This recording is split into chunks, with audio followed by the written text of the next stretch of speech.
Bonjour. Bonjour. Vous allez bien? Oui, et vous? Géraldine, aujourd'hui, avec vous, on va aborder en quoi apprivoiser le numérique peut être une opportunité dans l'innovation, au sens large. Alors, pour qu'on comprenne un peu le sens de cette problématique, entre guillemets, moi, je vais vous proposer d'abord de nous expliquer votre périmètre d'action. Et puis de là, on va un peu dérouler cette opportunité. D'accord. Donc, je suis responsable du Shadok, Fabrique du numérique à la ville de Strasbourg. Donc, le Shadok, c'est une régie directe de la ville avant tout. On est donc un service public. Et le Shadok, c'est quoi? C'est un espace d'expérimentation qui a ouvert en 2015 et qui est dédié à l'expérimentation autour du numérique au sens assez large. C'est-à-dire qu'on accueille au quotidien des professionnels ou des professionnels en devenir, ça peut être également des étudiants, qui travaillent dans un secteur donné. Ça peut être la culture, ça peut être l'urbanisme. Voilà, on a des profils tout à fait différents. Donc on rencontre des artistes, des ingénieurs, des entrepreneurs qui viennent nous voir pour développer une étape de leur projet au sein du lieu. Donc on leur met à disposition du matériel, de l'espace. On les met en écho et en résonance avec d'autres réseaux et compétences qui ne viennent pas forcément de leur secteur. Et ainsi, ils peuvent développer une étape de leur travail, avancer dans leur démarche professionnelle. Et en contrepartie, on leur demande de présenter ce travail au grand public. Et donc, on a tout un autre volet de notre activité qui est auprès directement des habitants et usagers et qui a pour objet de permettre à tout un chacun de découvrir les usages qu'on peut avoir des nouvelles technologies et de se les approprier. Donc, on a beaucoup d'ateliers, de conférences, des expositions, des concerts aussi, des brunchs en famille. Voilà, c'est très divers. Et ainsi, on accompagne à la fois le développement et l'émergence de nouveaux projets sur le territoire, mais également les usages des habitants autour du numérique et tout cela en lien avec les services de la ville pour imaginer ensemble un petit peu les politiques publiques de demain. Tout ça est très intéressant parce qu'en fait, vous faites un lieu de croisement entre l'idée, le concept, l'idéation, le prototypage et le retour, en fin de compte, des usagers concernés. Vous croisez différents univers. La question que je me pose, c'est pourquoi un service public crée un tel endroit ? Alors, c'est effectivement assez intéressant. En fait, la ville de Strasbourg a saisi l'opportunité de monter ce lieu outil. C'est un petit peu la manière dont j'aime bien le présenter. Au lieu d'ouvrir une discipline de plus, qui aurait été par exemple les arts numériques au sein de la direction de la culture, et puis d'avoir une thématique dédiée numérique au sein de la direction du développement économique, les directions ont travaillé ensemble à l'élaboration de ce lieu qui joue un rôle de tremplin et de levier à un grand nombre d'acteurs sur le territoire. Donc, en ce sens, la ville, à mon sens, fait preuve vraiment d'innovation, puisque le point de départ qu'on a pris à ce projet était de dire qu'il est tout à fait pertinent et légitime que la ville ait un espace de réflexion continue autour de sa propre évolution technique. Ce qui permet, au lieu de soutenir juste un projet, ça permet de mettre tout de suite ce projet en résonance avec des réseaux. Donc on joue un rôle très fort d'entremetteur et ainsi de réussir à jouer un rôle de levier également en termes de financement, d'accompagnement des projets, etc. Donc en fait, la spécificité du Shadok, c'est également de ne rien faire tout seul.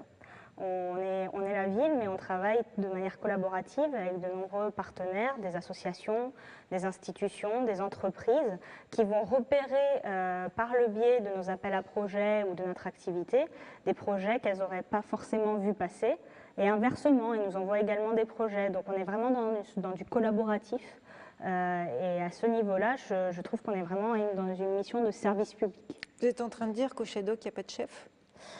Non, c'est pas exactement ce que j'essaie de dire. Non, il y a un cadre, il y a effectivement, c'est une dynamique collaborative. Maintenant, pour que le collaboratif marche, il faut qu'il y ait une vision, il faut qu'il y ait un cadre, et ça, c'est ma mission. Mais à l'intérieur de ça, il y a toute la place pour que d'autres personnes, notamment de mon équipe, développent leurs projets, développent des axes sur lesquels ils sont en lien avec moi, en autonomie. Et ensuite, par rapport aux projets qui viennent de l'extérieur, c'est très ouvert, mais effectivement, il y a quand même une éditorialisation du propos et de la démarche. En gros, vous êtes en train de décrire, je le dis avec mes mots, il y a en fait une forme de gouvernance qui permet de distribuer les rôles des uns et des autres, ce qui fait qu'il y a un équilibrage des différents apports que peuvent apporter les uns les autres en fonction des sujets qui se présentent. Oui, tout à fait. C'est quoi l'ambition du Shadok? D'abord, ça existe depuis combien de temps?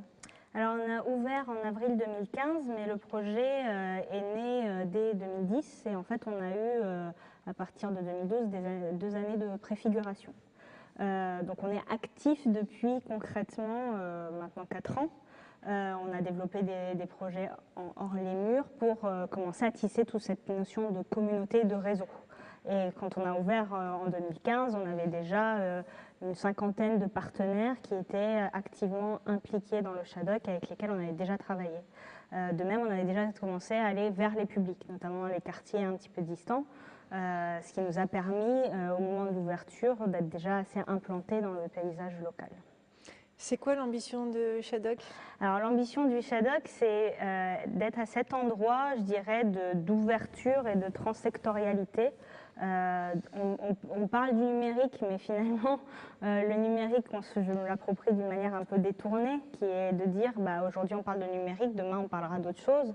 Les progrès techniques qui nous entourent ont toujours un petit peu transformé nos manières de créer, nos manières de produire et de distribuer, nos manières d'interagir les uns avec les autres. Et donc, l'ambition du Shadok, c'est d'être ce lieu où on va pouvoir réfléchir à ces usages avec un regard critique aussi, avec de l'autodérision parfois, c'est aussi pour ça qu'on a choisi ce nom, et imaginer ensemble les usages de demain et la société de demain. En fin de compte, pour revenir au sujet du départ, ce n'est pas tant le numérique qui est une opportunité, c'est le Shadok qui est une opportunité, puisque ça va être le croisement de toute opportunité technologique, si je comprends bien. Oui, alors ça va être un catalyseur, j'ai envie de dire, parce que tous les talents sont déjà là sur le territoire. On leur donne un lieu identifié pour aller plus loin. On a une grande chance à Strasbourg, on a vraiment un territoire qui est assez riche, que ce soit au niveau des startups et des entrepreneurs, au niveau des écoles et des universités, au niveau du secteur artistique et créatif, mais ils n'ont pas forcément un espace-temps dédié où ils peuvent se croiser et se rencontrer. Et le rôle du Shadok, c'est ça, c'est de faciliter des rencontres et la sérendipité finalement, des rencontres qui n'auraient pas forcément eu lieu si on n'était pas là. Un ou deux exemples de réalisations ou de projets qui émanent en fait de ce catalyseur qu'est le Shadok? Alors, comme projet, je peux vous parler par exemple d'un programme d'action qu'on a monté avec l'association Horizon qui est basée à Haute-Pierre et l'association Avelab qui anime le Fab Lab du Shadok. Donc le Fab Lab qui est cet espace où on va retrouver des imprimantes 3D, des découpes laser, etc. Et on a coécrit ensemble un programme d'action dans les quartiers prioritaires de la ville qui a pour but de permettre à des jeunes de 14 à 25 ans de découvrir les métiers liés au numérique, des métiers dont ils n'ont pas forcément la connaissance au collège ou au lycée. Donc on a 3 grands corps de métiers. Donc le projet s'appelle Fabriquer, inventer, partager à l'heure du numérique. Et les corps de métier que découvrent ces jeunes sont soit rattachés plutôt à l'industrie et comment finalement les outils du Fab Lab apparaissent petit à petit dans des usines, dans des menuiseries, etc. Les métiers liés à la pratique artistique et créative. Donc on a accueilli par exemple l'artiste catalan Marceli Antunes Roca qui a fait tout un travail de résidence avec ces jeunes pour leur montrer comment on pouvait créer des installations interactives ou faire de la vidéo, etc. Et les métiers liés aux médias en ligne, donc l'éditorialisation, etc. Et donc par ce projet, on arrive à la fois à aider à l'insertion professionnelle de ces jeunes, par ailleurs à permettre à des professionnels de l'éducation populaire ou de l'éducation nationale d'identifier comment on met en place un atelier numérique au sein d'une institution, quelles ressources on peut trouver pour se faire accompagner, etc. Donc on travaille cette notion de réseau autour de l'éducation. Et par ailleurs aux professionnels qu'on invite de produire leurs projets par le biais de ce programme. Voilà. Donc ça c'est un exemple. Donc ça a donné lieu à une grande exposition en 2015, il y en aura également une l'année prochaine. Un autre exemple qui me vient, c'est l'appel à projet Kit Émergence Startup qu'on développe avec nos partenaires, donc l'Eurométropole de Strasbourg, l'association Alsace Digital, l'association Accro, Orange et la CCI Alsace. J'espère que je n'en oublie pas.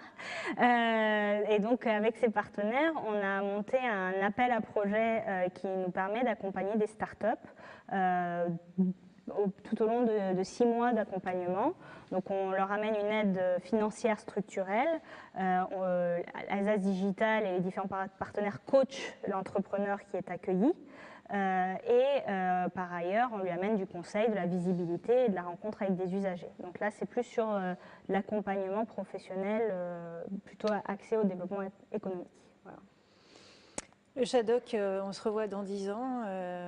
Quel est son rôle? Qu'est-ce qui se passe? En quoi il agit? Comment il fait avancer le territoire? Alors, c'est compliqué à imaginer. Le Shadok dans 10 ans, pour moi, en tout cas, mon ambition, c'est que ça reste un espace ouvert, de réflexion ouvert aux transformations de nos sociétés, qu'il ne se soit pas enfermé dans une case. Parce qu'aujourd'hui, encore une fois, on parle de numérique, demain, on parlera d'autres choses. Donc, mon ambition, c'est que le Shadok reste cet espace de réflexion permanente sur les transformations de notre société et qui continue à permettre ce dialogue entre des usagers, des habitants et des professionnels. Merci Géraldine. Avant de se quitter, un message à transmettre aux managers des territoires? Alors, un message, peut-être effectivement d'être dans cette écoute de ces transformations, de savoir s'adapter et d'être dans une sorte d'agilité. De ne jamais oublier d'avoir de l'autodérision et d'être dans une forme de générosité avec les gens, les partenaires qui nous entourent et qui sont investis dans nos projets au quotidien. Merci beaucoup Géraldine. Merci à vous.